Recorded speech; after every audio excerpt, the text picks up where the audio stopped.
Voilà, bonjour à tous. Je vous demande ici de prendre la page 21 de votre cours pour pouvoir vous expliquer les 4 premiers exemples de résolution d'équations logarithmiques. Donc, un petit rappel, la fonction logarithme et ses conditions d'existence.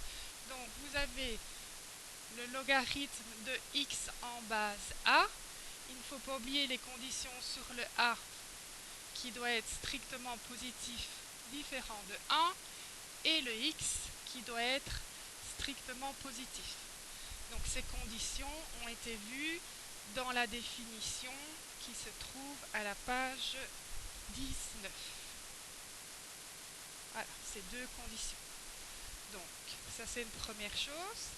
Alors une deuxième chose, pour résoudre ces équations, nous allons nous baser sur la propriété qui est ici, au-dessus de la page 21. Lorsque deux logarithmes de même base sont identiques, on pourra alors égaler les variables x et t.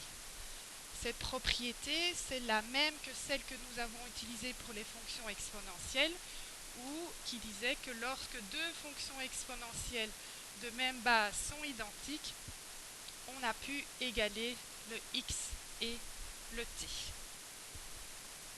Donc je vais utiliser cette propriété plus les conditions d'existence pour résoudre les équations, pour résoudre les premiers exercices d'équations logarithmiques.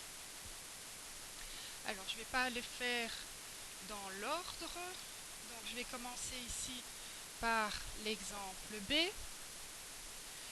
La toute première chose à faire, c'est toujours de poser les conditions d'existence.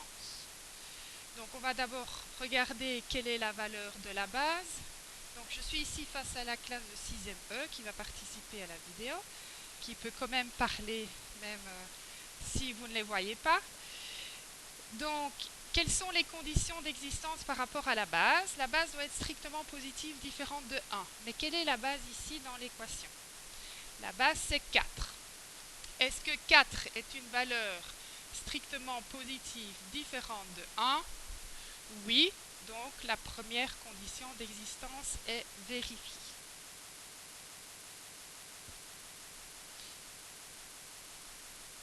Ensuite,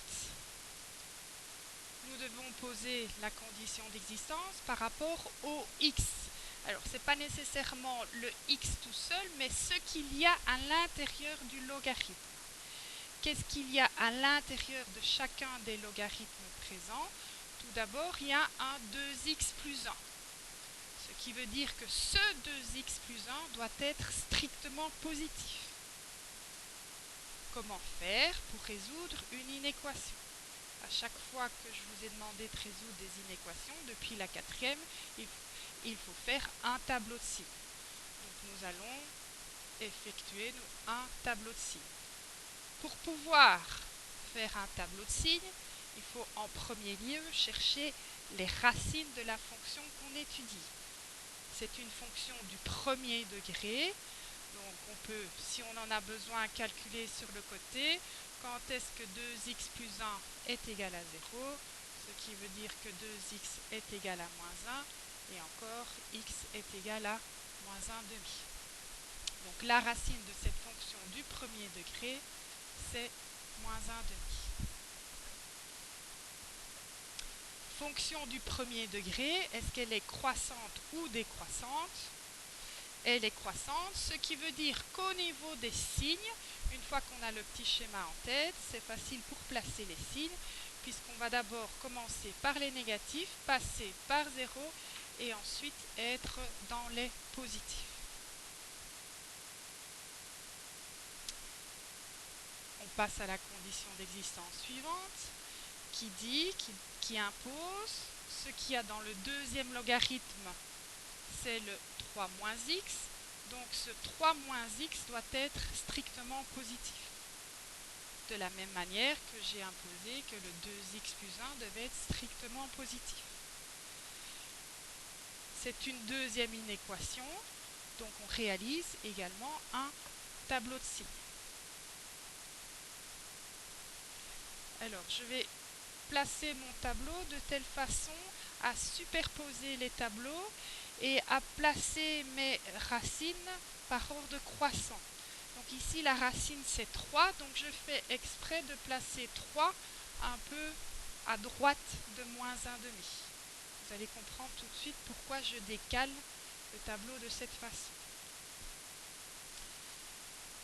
Donc ici, on peut facilement trouver la racine de cette fonction du premier degré qui est 3. Fonction du premier degré est-elle croissante ou décroissante? Décroissante, donc au niveau des signes, on va commencer d'abord par les plus et puis par le 0 et ensuite le moins.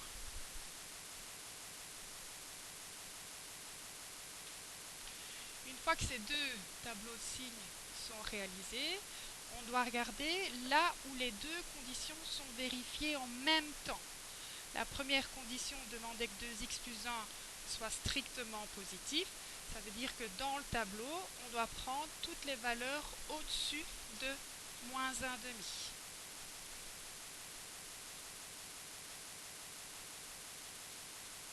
Dans le deuxième tableau, la condition disait 3 moins x doit être strictement positif. Donc, on doit prendre toutes les valeurs en dessous de 3.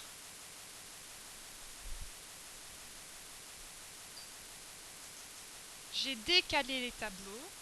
J'ai fait exprès de faire deux tableaux, pas un seul tableau. C'est bien deux tableaux séparés. N'est-ce pas, Romain? Alors, une fois qu'on a réalisé ces deux tableaux, on peut les observer et voir quand est-ce que les deux conditions sont-elles vérifiées en même temps. Pour que les deux conditions soient vérifiées en même temps, il faut que le x soit compris dans l'intervalle de moins 1,5 à 3 non compris.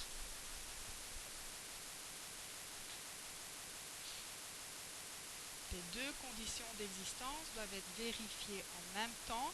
Donc, on regarde au niveau des deux tableaux quand est-ce que c'est vert des deux côtés en même temps. C'est vert des deux côtés en même temps sur l'intervalle de moins 1,5 à 3. Là, on en a terminé au niveau des conditions d'existence. Donc, pour l'instant, je n'ai regardé que toutes les conditions qui sont imposées sur les logarithmes. Est-ce qu'il y a des questions par rapport à ça? Deuxième étape, je vais essayer d'utiliser la propriété qui était ici au-dessus, qui dit que quand deux logarithmes sont identiques, on peut égaler les deux variables. Comment faire dans cette équation pour obtenir un logarithme à gauche et un logarithme à droite? Qu'est-ce qu'il suffit de faire ici? J'attends vos propositions. Donc l'équation à résoudre, on est en train de travailler sur la B. Qu'est-ce qu'il suffit de... Non, attention. Il faut d'abord avoir un logarithme à gauche et un logarithme à droite. Yolène? Voilà, on va faire bouger par exemple ce logarithme-ci et on va aller le placer de l'autre côté de l'égalité pour obtenir que le logarithme en base 4 de 2x plus 1 est égal au logarithme en base 4 de 3 moins x. Et là, j'obtiens une égalité entre deux logarithmes de même base.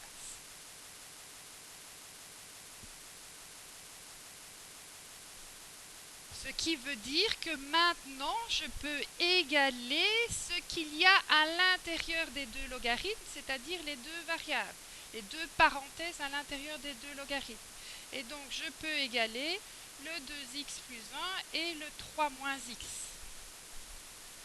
Mais il fallait d'abord, Élise, passer par l'étape un logarithme à gauche et un logarithme à droite. Maintenant, c'est une petite équation du premier degré à résoudre. Je vous laisse 30 secondes pour me trouver la valeur de x. Donc, isolez-moi la valeur de x et qui vérifie cette équation. Donc, pour résoudre une équation du premier degré, je suppose qu'on se souvient, On met tous les x d'un côté, tous les termes indépendants de l'autre, et on trouve comme valeur de x, Jade, 2 tiers. Alors, je vérifie. Donc, 3x est égal à 2. Donc, x est égal à 2 tiers. Exact. Mais, avant d'écrire l'ensemble de solutions, est-ce que cette valeur 2 tiers qu'on vient d'obtenir, est-ce qu'elle vérifie les conditions d'existence? Est-ce que c'est une valeur comprise entre moins 1,5 et 3? Oui. Alors, on peut écrire que la solution, c'est bien 2 tiers. Si elle ne vérifie pas les conditions d'existence, on devra supprimer cette solution 2 tiers. On devra la rejeter. Ici, elle vérifie les conditions d'existence, donc on l'accepte.